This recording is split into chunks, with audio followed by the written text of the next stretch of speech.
meu caro presidente Luiz Viana, prezados conselheiros presentes, desembargador Marcos Gurgel, caro amigo, a quem eu quero fazer uma homenagem, lhe dizendo que se alcançar o meu desejo, que é me tornar desembargadora, representando o 5º Constitucional, lhe tenho como exemplo, porque participei do seu processo de escolha nesta casa, e o senhor efetivamente respeita a classe dos advogados.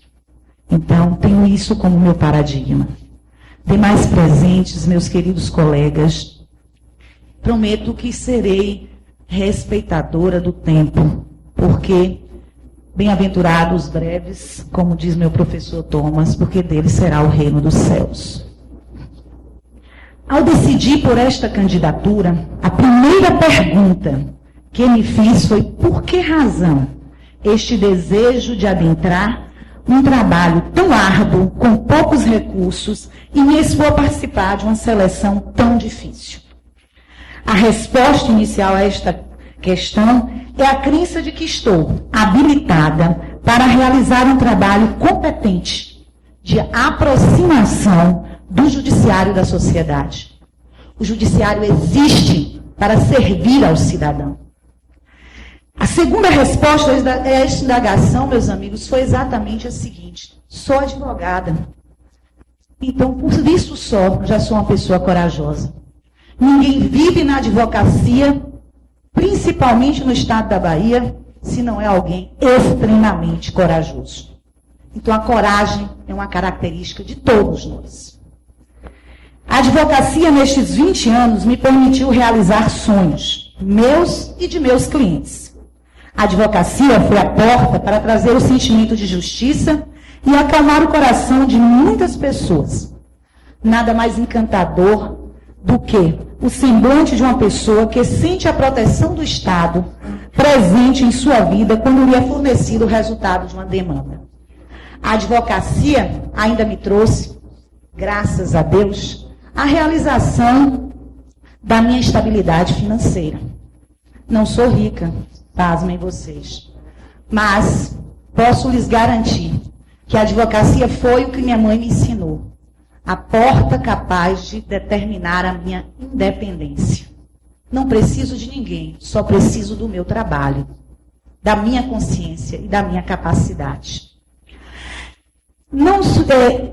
Posso até dizer que, diante da vida que tive, sou até rica, porque o meu paradigma é de alguém, barranqueira do São Francisco, vinda de uma cidade do interior chamada Barra, que talvez nem vocês saibam que exista no mapa, uma cidade maravilhosa, e fui filha daquela cidade, fui trazida para cá pelos meus pais, junto com mais 7 irmãos, para apenas estudar, porque era a única forma de alcançarmos a nossa independência.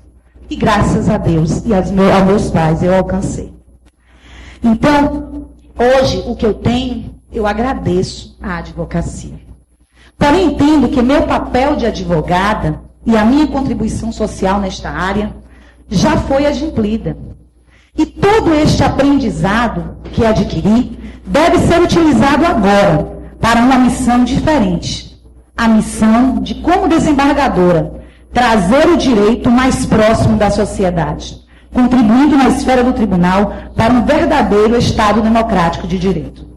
A minha independência e altivez serão virtudes que permitirão a realização de um serviço ético, adequado, especialmente neste momento de reconstrução do nosso poder judiciário na Bahia.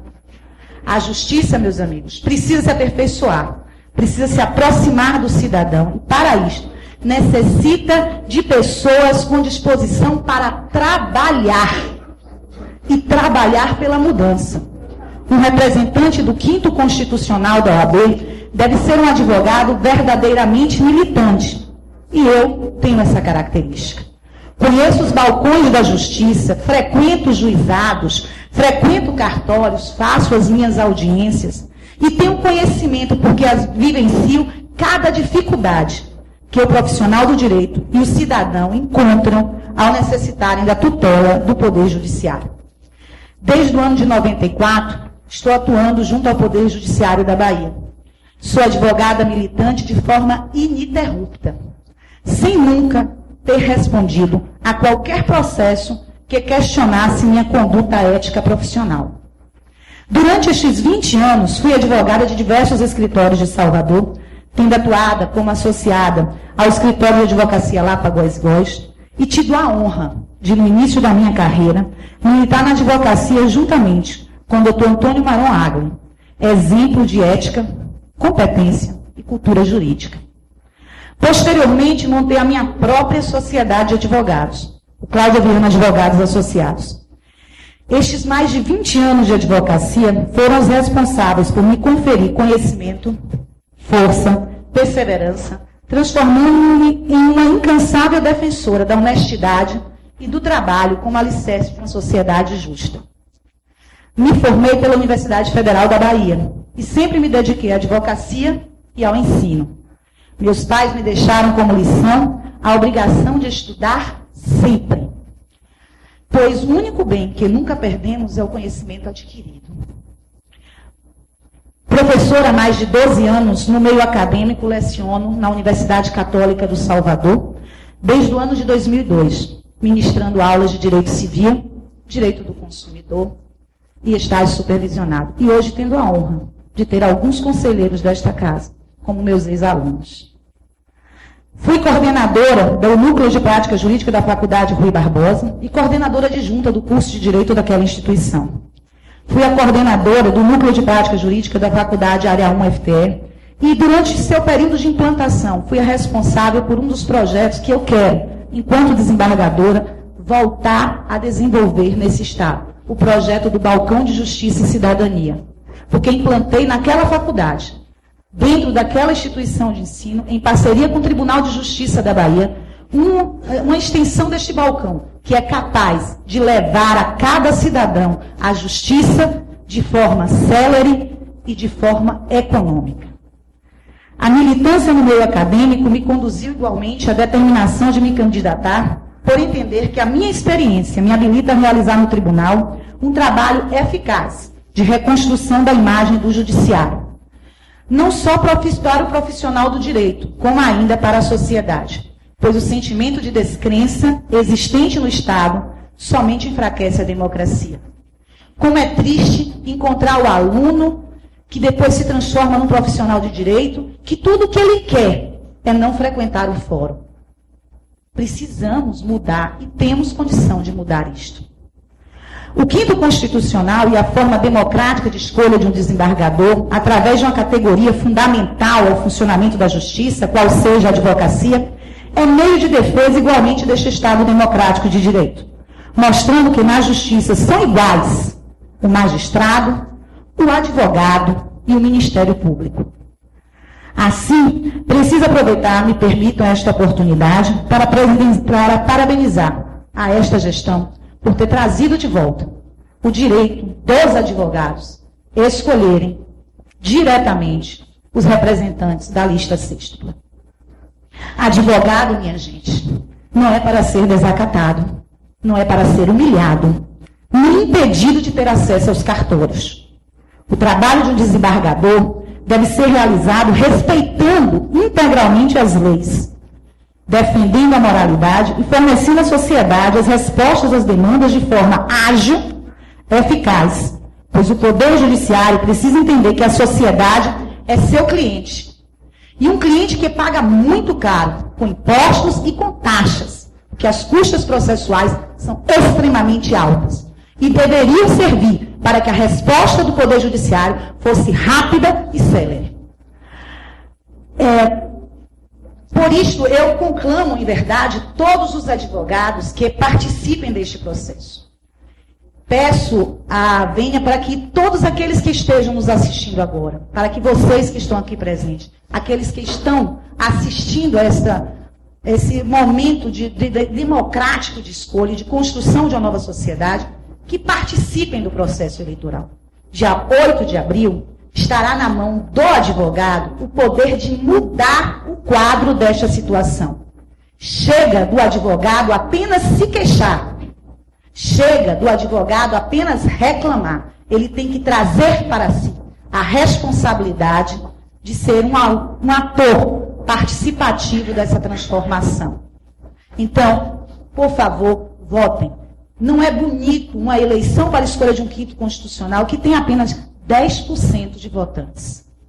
Eu desejo que tenhamos 100% de votantes, mas sei que isso é quase impossível. Por isso eu peço que o máximo possível dos meus colegas participem e votem. Atuem. Assumam a sua cota de responsabilidade. Não adianta apenas se queixar. E por isso, eu apresento algumas propostas, rapidamente, para que vocês possam saber o que Cláudia Viana pretende diretamente como desembargadora. Primeiro, a realização de uma rediscussão sobre o processo eletrônico. A Bahia foi o único estado em que informatizar fez ficar pior. É impossível se aceitar uma coisa dessa. Então, é necessário ser rediscutido o processo eletrônico aqui. Porque no Tribunal de Justiça do Estado da Bahia, hoje, nós estamos demorando quase 60 dias para o resultado de um sorteio. De algo eletrônico. Impensável. Parece até piada. 2. Cobrar produtividade dos magistrados. 3. Apresentar uma proposta de reestruturação do nosso orçamento. Ouvi vários colegas falarem aqui sobre a ideia de levarmos câmaras do tribunal para o interior. Acho isso fantástico. Mas eu só posso imaginar isto quando em cada comarca tiver um juiz. Não adianta falar em levar o tribunal para o interior se sequer juiz eu tenho em Luiz Eduardo Magalhães. Para quê? Não tem sentença. Não tem audiência. Não tem juiz. Então, vamos rediscutir este orçamento para ver de que forma poderemos elaborar novos concursos a médio e longo prazo. E ainda, meus amigos, acho que talvez a mais importante das propostas é modificar a nossa corregedoria.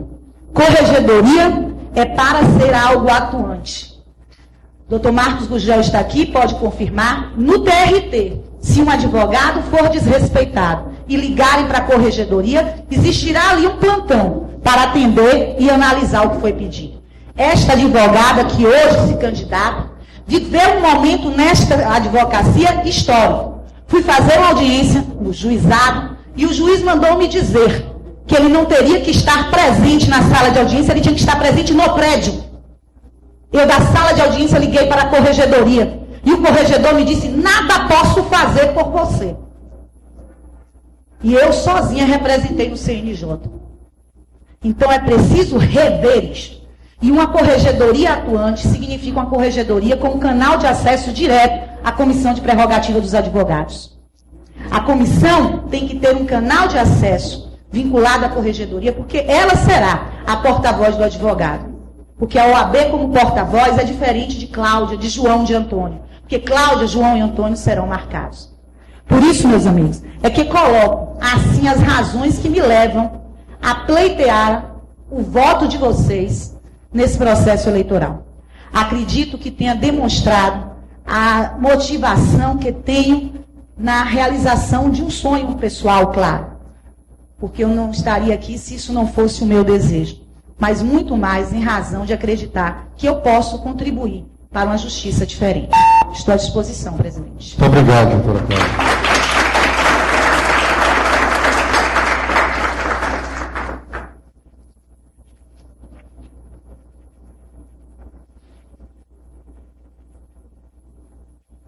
Doutora Jaqueline, Vossa Excelência, fazer a pergunta, doutora Cláudia.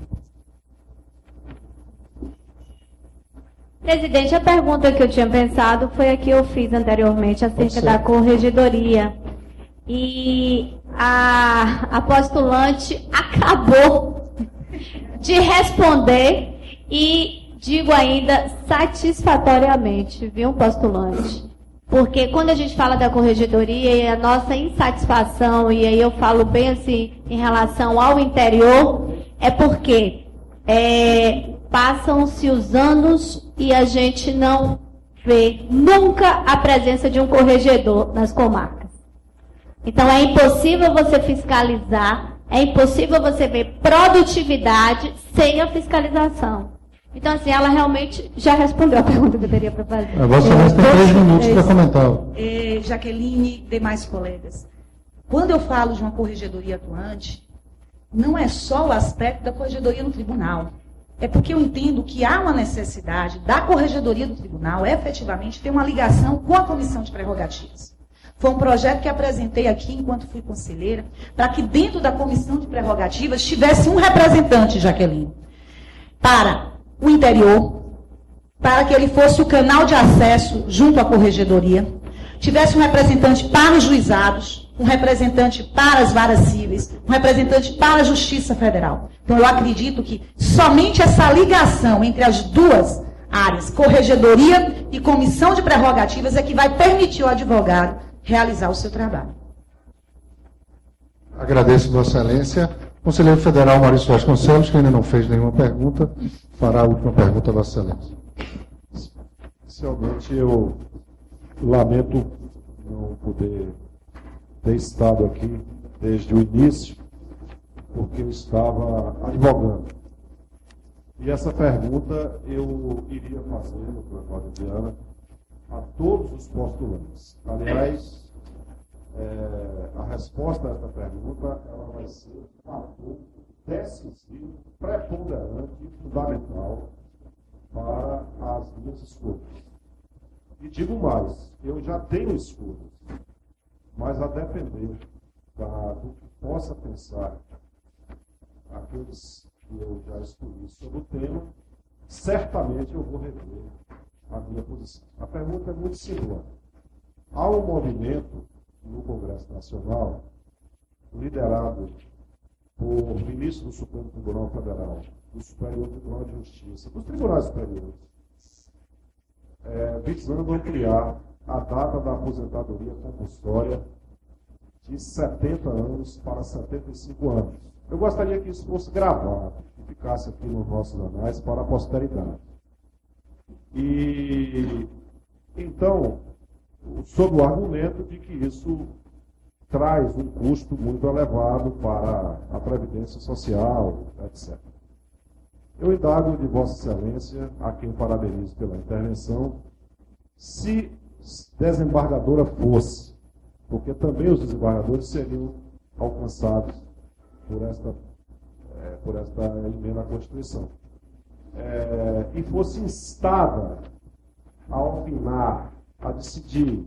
É claro que isso é do Congresso, eu estou aqui apenas colhendo a sua opinião, a sua posição sobre isso. A senhora seria favorável ou contrária a esta ampliação da idade limite para a aposentadoria compulsória? Esta é a pergunta objetiva. De forma objetiva, eu sou absolutamente contra. Eu não concordo com o aumento da idade. Não sei se isso lhe agrada como resposta, mas é essa a minha opinião. Vou lhe dizer por quê. Porque eu entendo que o processo de renovação é fundamental em qualquer esfera. E que Cláudia Viana, com 70 anos de idade, acredita que já terá feito o que for necessário como desembargadora, estará no momento de aproveitar a vida, cuidar dos netos, que com certeza os terei, ao invés de estar impedindo que outras pessoas oxigenem o tribunal. Eu não detenho a verdade, eu não sou a única que sei de tudo, e eu preciso que outras pessoas possam me substituir. Então, eu sou completamente contra. E vou mais, o que faz a falência da Previdência é o desmando e o roubo. Não é a aposentadoria aos 70. Obrigada. Agradeço a Vossa Excelência.